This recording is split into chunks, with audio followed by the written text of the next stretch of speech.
दिया जाता है पितृ पक्ष में पितरों को जल। दोस्तों, कनागत शुरू हो चुके हैं।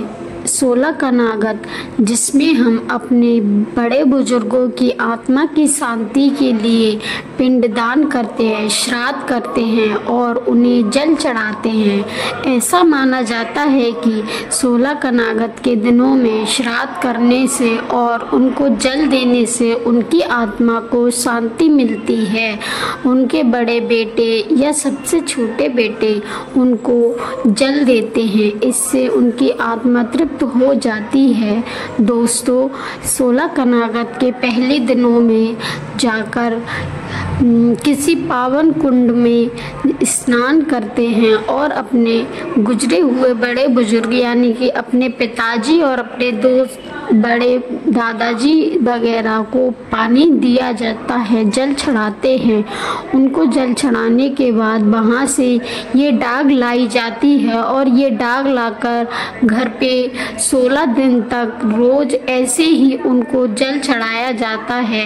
इस जल चढ़ाने की विधि को चारों ओर से दिया जाता है। चारों ओर से पानी देने के बाद इस जल को सूर्य नारायण या अपने घर के किसी पेड़ पौधे में चढ़ा दिया जाता है। दोस्तों, ऐसा करने से हमारे जो बड़े बुजुर्ग गुजर चुके हैं उनकी आत्मा तृप्त हो जाती है। जल चढ़ाना हिंदू धर्म में बहुत ही महत्वपूर्ण माना जाता है। दोस्तों, ये कार्यक्रम हमारे हिंदू धर्म में बहुत ही ज़रूरी माना जाता है। ऐसा माना जाता है कि ये करना बहुत ज़रूरी है। इसी को करने से हमारे घर के बड़े बुजुर्गों की आत्मा को शांति मिलती है।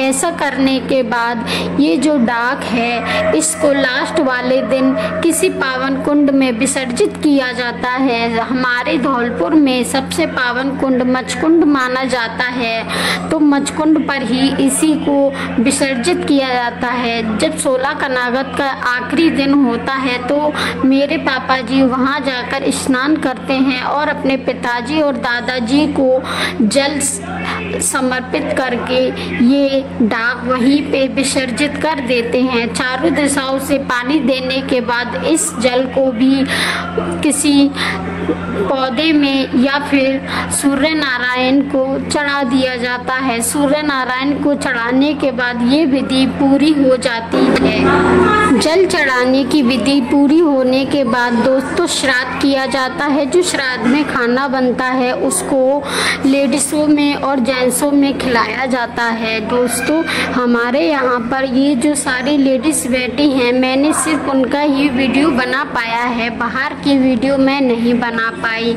ये सारी लेडीज़ खाना खा रही हैं जो जिसको श्राद्ध बोलते हैं। श्राद्ध खाना खाने के बाद सबसे पहले अपने घर की किसी बड़ी महिला को उसके पैरों में हल्दी लगाई जाती है। फिर उसके बाद पूरा 16 श्रृंगार किया जाता है। 16 श्रृंगार करने से ऐसा माना जाता है कि उनकी सुहाग की उम्र लंबी हो जाती है और अपने बड़ों से आशीर्वाद लिया जाता है।